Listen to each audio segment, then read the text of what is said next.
just graduated from Western. Also was living in London when he was going there, was part of the London Tonight television show. He was an on-camera and writer, performer for the show. He's originally from Whitby. He's done all kinds of shows out here for the Durham Region Comedy Festival. Worked with him many, many times. He's fucking hilarious. Put your hands together. You're gonna love VAL.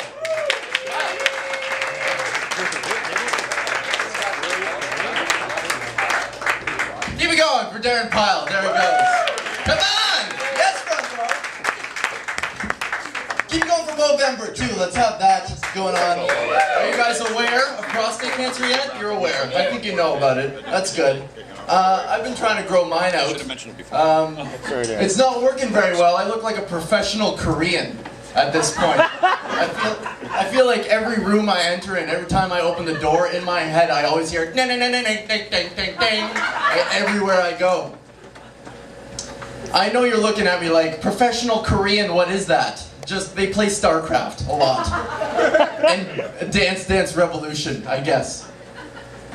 How you guys doing, front row? You good? How are the people at the back? You guys are so disgruntled, it's hilarious. You guys are regulars here, I take it, and you showed up with looks on your faces like, some theater fags are taking over our bar! There's gonna be a riot in here.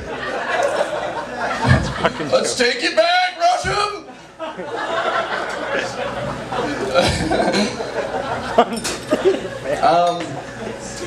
What did I want to even... Oh yeah, and I noticed there's a guy that came out of the washroom at the back with fucking debris all over his clothes. Like, what kind of... Is this place falling apart? What was he doing in the washroom that he came out with debris all over his clothes? And he didn't even brush it off for like 5 minutes. I saw him fucking walking by with this look on his face. Like, he's seen some shit. I found out he works here. Like, what is he doing to the place? Fire his ass. He's destroying the place. You know what I think, like, there's on the highway, whenever you pass an area, it says blasting zone, and nobody knows what that means. I think this guy is working in, like, blasting zones, and they're here in the restaurant. He's a blasting zone setter-upper, I guess. Alright, I'll stop ad-libbing. Give you guys what you want. Hit you with the heavy. You guys are kind of like, you like the dirtier stuff, eh? Squirtings and whatnots. Recently I was talking to a female friend of mine who said that before she goes down on a guy, she'll smell his junk first. Which, what? Which may, do you agree? Is that something you do, too? No, I just dive right in. Cocks everywhere, I just fucking open my mouth and let it go.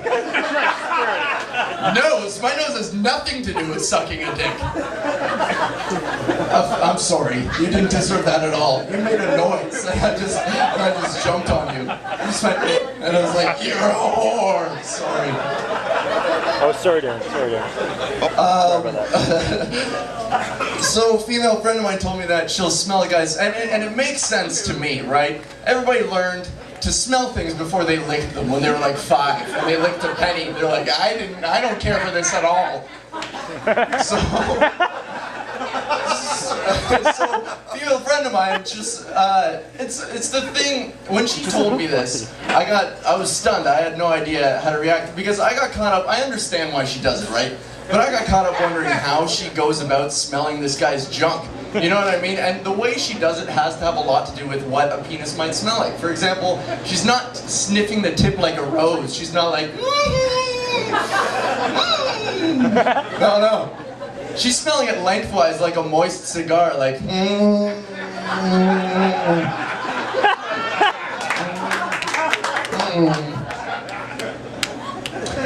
And while she's on the shaft, does she smell the balls like an aged brandy? Is she swishing it like this?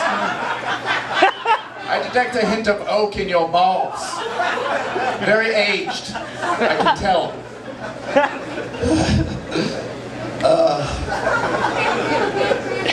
You guys are a great crowd. Did everybody have a good Remembrance Day? How do you? I don't even know if that's a question. Did you remember things on Remembrance Day? When I was little, I honestly thought that in like JK, I thought that's what Remembrance Day was. It was a day that you took, like just mental exercises, and you just recalled as much as you could and just exercised your brain. So when I came home on Remembrance Day in junior kindergarten, my mom was like, "What did you do for Remembrance Day, Al?" I was like, "Oh man, I remembered Alex's birthday, I remembered the color blue, I like the color blue. I remembered grass in summer times, that was fun." Just 5-year-old kid in class just like, "Come on, I know I've done some shit, think! The thing is, my mom tells that story to my family like every single get-together and has a riot. But she gets the story wrong all the time, every time she tells it. She says that like I cried and pissed myself and ran away when she laughed at me, which isn't true at all. When I was 5, there were 2 things that I cared about: Ninja Turtles and just like pushing my dick against the carpet because it felt good.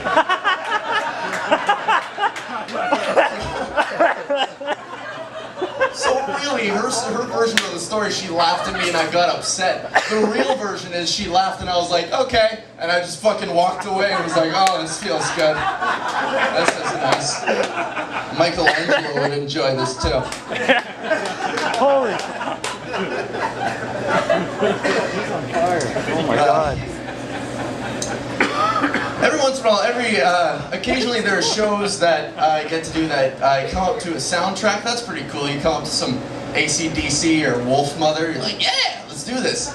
It's badass. And then it got me wondering, actually, if you could have one theme song, one track that played over and over in your head for the rest of your life on repeat, what would it be? Anybody? Rooster, Alice in Chains. Rooster, Alice in Chains? Yep, good one. I don't really know that song, but apparently it's a good one. You've got a consensus over here. That guy was like, I don't know, fucking Macarena? I don't know. Rooster? Good one, bro. I was gonna go with Macarena, like a theater fag. Eye the Tiger type shit? That's good. That gets you pumped up for your entire life. You'd be a very intense person. Yeah, you gotta do what you gotta do. If I had one song in my life, that would be the Little Spanish Flea. Does everybody know that song? With the trumpet, it goes... It's amazing, it's hilarious. It would make my life so entertaining on a daily basis. Like even in my old age, I could be holding up a huge line at Loblaws because I'm counting my change ridiculously slow, like...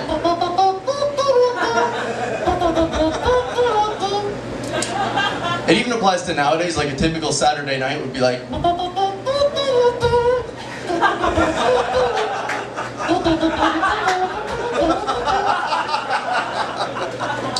Oh, who am I kidding?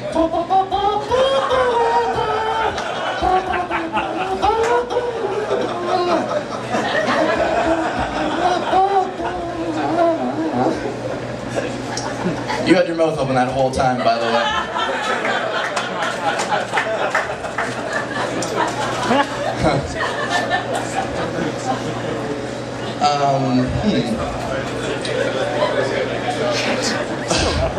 I mentioned my mom. She misses Oprah, and it makes her sad.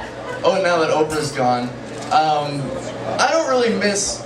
There's nothing I miss about Oprah. Like I only ever caught one episode, but that episode will always stick out in my head for the rest of my life because it was just so strange. Like it was so out of the ordinary. She always has celebrities over, like some touching tale of somebody got touched, and so the thing is, this episode will always stick out in my head because she had this married couple on, right? This was like 5 or 6 years ago. A married couple comes on from Jamaica, and for one reason or another, they couldn't conceive a child, right? I don't know, her tree was unfruitful, or he just came yogurt, or something like that. I don't know what happens. I didn't ask. I wasn't there. But, he came yogurt! I've seen it before! So the thing is, they did what any married couple would do in that situation. They adopted a baby hippopotamus. They adopted a baby hippopotamus. No lie, they accommodated their whole house for it. They built ramps in their house. They dug a giant hole in their backyard and filled it with hose water. They fed it whole watermelons or midgets or whatever you feed a growing hippo. And the thing is, that happened 5 years ago, right? And it gets me thinking to this day. I think about that couple, that Jamaican couple, because like raising a baby hippopotamus really has to take a toll on a relationship. I don't care who you are. You could be David Suzuki. Things aren't gonna go well. Like eventually after 5 years you're gonna be like, this hippo, he is such a nuisance. I'm so sick of him. Look at him walking around. He ate all my wonton soup in one gulp. He just opened his face and gulped it. I was saving that for my daughter. I know he doesn't talk like that. So 5 or 6 years have passed, this Jamaican couple, I can imagine them arguing over the most insignificant shit, like the husband can be in the basement like doing taxes or whatever, and the wife comes down and asks him a question. She comes down, she's like, Jameen, listen, Christmas be fast approaching, and we must be thinking about a present to get for our son. He's a grown-ass hippo. Listen, I dug him a hole in the backyard. He's happy. I brush his big tooth every day. For serious, he's a fucking hippo. What do you get a hippo for Christmas? Don't you swear in front of our boy. He's a grown-ass hippo. Anything I can say to you, I can say in front of Walter. But enough of this marriage. I want a divorce. You want a divorce, eh? Well, I don't want to be no cliche single mother raising a hippopotamus on her own. I want shared custody. Well, I want full custody. Your dad can't even have it. You can't cook. He's gonna be hungry all the time. That's how that joke ends. I'm sorry. I'm sorry to disappoint you guys. All of that for a hungry hippo joke. You better clap it up, bitches. I've been working my ass off. The Banshee. Okay. One more thing. I know as soon as I came up on stage, you guys were like, oh, I can buy drugs from this guy. Hooray. You guys. Sorry? You're new to Oshawa? So yeah, you figured I'd be the pusher, the Oshawa pusher of drugs. And it's true, I do smoke a lot of pot and I have drugs on me all the time. No, that's not true. Listen, guys, I don't smoke pot. That's what I'm getting at. Boo? Did I just get a boo? You're booing me for doing something with my life? Boo! You don't veg out and eat 5 bags of Doritos and play fucking Sudoku even though you don't know how to for 5 hours. The thing is, I don't smoke pot anymore. I used to, but there was one incident that ruined it entirely for me, and that's I got high and I went to Laser Quest, which sounds like an awesome idea. Laser Quest was invented by a pothead. There's nothing more potheaded than running around in a blacklit maze, just confused out of your head with a gun, just like, ha ha ha ha ha. The only way it could be more potheaded is if every time you turned a corner, somebody handed you a cookie. They're like, here, eat it, go, go, nom.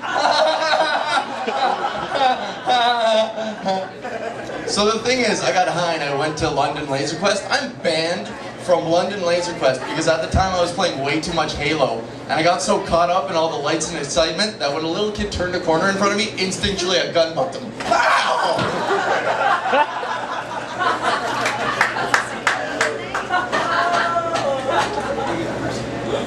And it would have been okay if I had left him alone or called for help, but I came back and I teabagged him like they do on the internet. I was like, yeah, you like that shit.